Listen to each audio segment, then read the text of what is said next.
노후 자식에게 서름 당하지 않는 7가지 비법. 오늘은 노후의 자녀에게 서름을 당하지 않고 존중받으며 행복하게 살기 위한 7가지 실질적인 방법에 대해 이야기해 보려고 합니다. 나이가 들수록 자녀와의 관계에서 적정한 균형을 찾는 일이 중요해지는데요. 이 영상에서는 자립과 존중을 유지하면서 스스로도 만족스러운 노후를 만드는 구체적인 실천법을 알려드리겠습니다. 1. 경제적 자립 유지. 노후의 안정과 행복을 위해 가장 중요한 것은 경제적 자립입니다. 자녀에게 의존하지 않고 스스로를 책임질 수 있을 때 자녀와의 관계에서도 건강한 존중과 독립성을 유지할 수 있습니다. 먼저 노후를 위한 재정 계획을 철저히 세워야 합니다. 매월 예상되는 지출을 먼저 정리해 보세요. 주거비, 식비, 의료비 같은 필수 항목을 기준으로 월별 예산을 설정하고 필요한 자금을 준비하세요.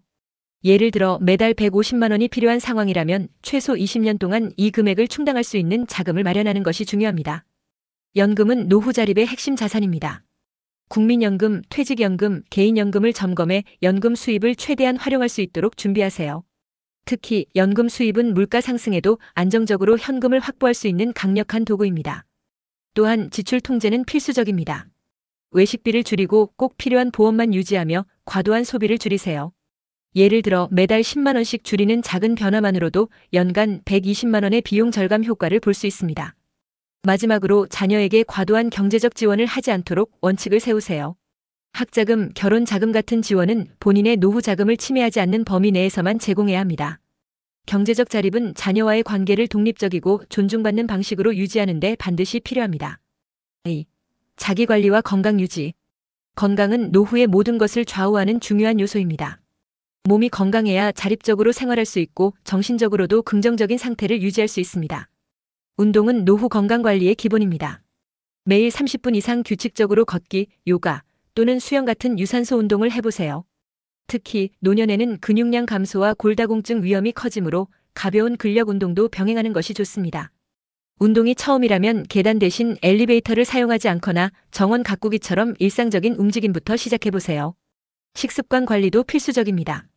채소, 단백질, 통곡물 중심의 균형 잡힌 식단을 유지하고 과도한 나트륨과 당 섭취를 줄이는 것이 필요합니다.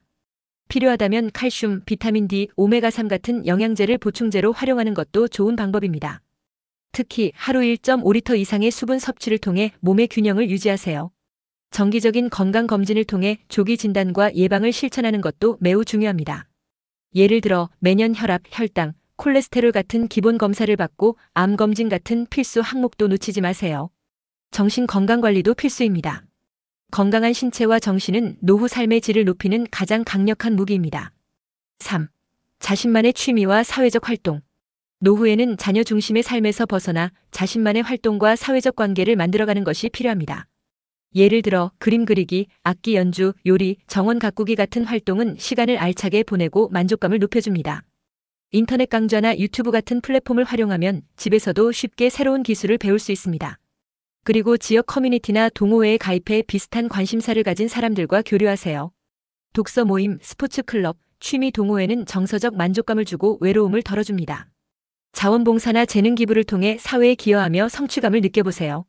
지역 아동센터에서 멘토링을 하거나 자원봉사 활동에 참여하면 자신의 경험을 나누며 더 큰 의미를 발견할 수 있습니다. 여행은 새로운 활력을 불어넣는 훌륭한 방법입니다.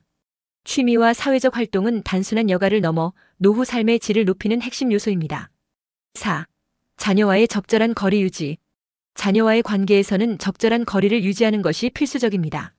자녀의 삶을 존중하면서도 부모로서의 역할을 유지하려면 독립성을 기반으로 한 관계를 만들어야 합니다. 자녀가 자신의 삶을 주체적으로 이끌어가도록 지켜봐 주세요. 직업 선택, 결혼, 생활 방식 같은 중요한 결정은 자녀에게 맡기되 필요할 때 조언은 해줄 수 있습니다.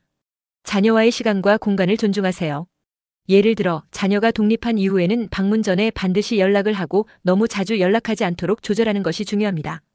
부모가 적절한 거리를 유지할수록 자녀는 부모를 더 존중하게 됩니다. 5. 현명한 유산 관리. 유산 문제는 가족 간 갈등의 주요 원인이 될 수 있습니다. 이를 방지하려면 명확하고 공정한 계획이 필요합니다. 법적 효력을 가진 유언장을 작성하세요. 자산 분배에 대한 명확한 의사를 담은 유언장을 작성해 자녀 간의 오해를 방지하세요. 또한 생전에 일부 자산을 증여하는 것도 좋은 방법입니다. 이 과정에서 공정함을 유지하는 것이 중요하며 상속세 문제는 전문가와 상의해 미리 계획하세요. 유산 관리는 단순한 재산 분배를 넘어 가족 간의 신뢰와 관계를 유지하는 중요한 과정임을 기억하세요. 6. 감정적으로 의존하지 않기. 자녀에게 감정적으로 지나치게 의존하지 않는 것도 중요합니다. 외로움이나 불안 같은 감정을 스스로 관리할 수 있는 방법을 찾아야 합니다. 자녀에게 감정적으로 의존하지 않을수록 더 건강한 관계를 유지할 수 있습니다. 7. 존중받는 부모 되기. 존중받는 부모가 되려면 자녀와의 관계에서 상호 존중과 신뢰를 바탕으로 해야 합니다. 자녀의 의견을 경청하고 그들의 결정을 존중하세요. 작은 약속도 반드시 지키며 신뢰를 쌓고 공정한 태도로 모든 자녀를 대하세요. 부모가 스스로 행복하고 독립적인 삶을 살 때 자녀는 자연스럽게 부모를 존중하게 됩니다. 오늘은 노후의 자녀에게 존중받으며 행복하게 사는 7가지 방법을 알아봤습니다. 자립과 균형을 유지하는 작은 변화가 여러분의 삶을 더욱 풍요롭고 만족스럽게 만들어줄 것입니다.